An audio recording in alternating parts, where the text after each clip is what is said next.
Do you have rockstar fantasies? If so, you should be looking at the $399 Marshall Stockwell. This speaker reminds me of vintage Marshall amps from the 60s. Kind of rock and roll, isn't it? And the design even goes further as to include a false leather cover lined with velvet, which doubles up as a kickstand so that you can project the audio better across the room. The machined metal buttons pop out when you need to adjust something, and they clearly feel industrial grade. Like on a guitar amp, the buttons glide smoothly when you turn them. Thickness is like a B5 hardcover book, and overall the build quality is satisfyingly good, though a little heavy. But when you do carry it outside, you can expect to make a statement. Now what statement is that? Our friend Jabbar Jones is here to describe it. Jabbar Jones! Hi. Now Jabbar Jones, will you mind telling us how did it feel when you were carrying the speaker on your shoulder and strutting about Orchard Road like a f***ing idiot? I love it I love the Marshall Stockwell It makes me feel like a rock star. You know rock star or not? I feel like David Bowie. I like it. Thanks Jabbar Jones. That was really good input.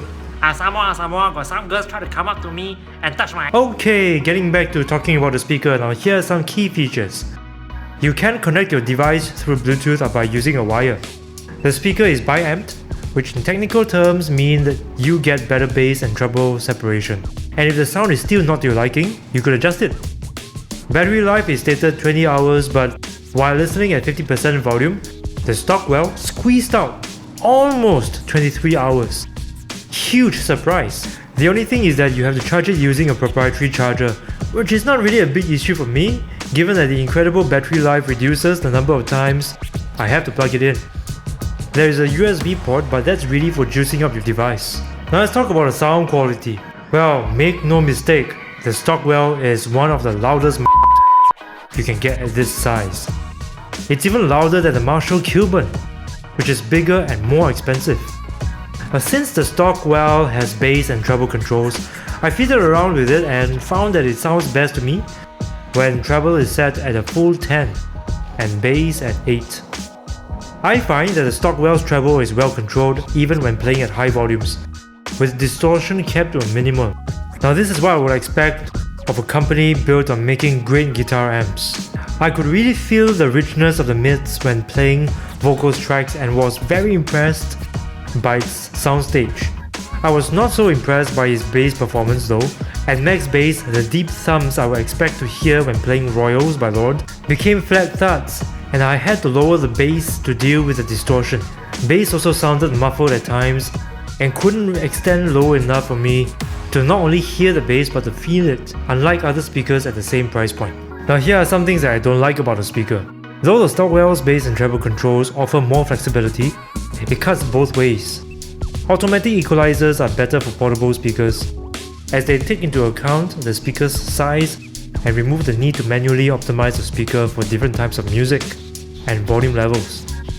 At low volumes, I could barely hear the bass at all, despite my bass being set to a high 8. It's not so bad if you only listen to one type of music, but if you listen to a wide range of songs like me, adjusting the bass and treble controls depending on the type of music is such a f***ing chore. So to me, key controls on the Stockwell is a gimmick, meant to distinguish itself from other portables. At this price point, other speakers are offering water resistance, speakerphone, and an app that enhances the user experience. The Stockwell doesn't have any of those. But I do appreciate the fact that the product focus is more about the sound output and its premium vintage design. LP verdict.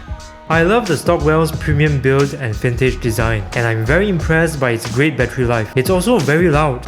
Loud enough for function room parties. However, its lack of features put it at a slight disadvantage against other speakers, like the Jabbar Extreme and the UE Mega Boom, which cost the same $399. Sometimes you may even get them for cheaper. That being said, if features like water resistance is not important for you and you don't need loud powerful bass, I'd say give it a go and make a statement with its bold design and sound quality.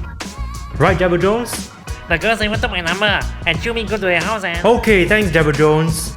Now if you like this video, please give it a thumbs up and feel free to comment. Do check out other review videos at louandportable.com. See you there!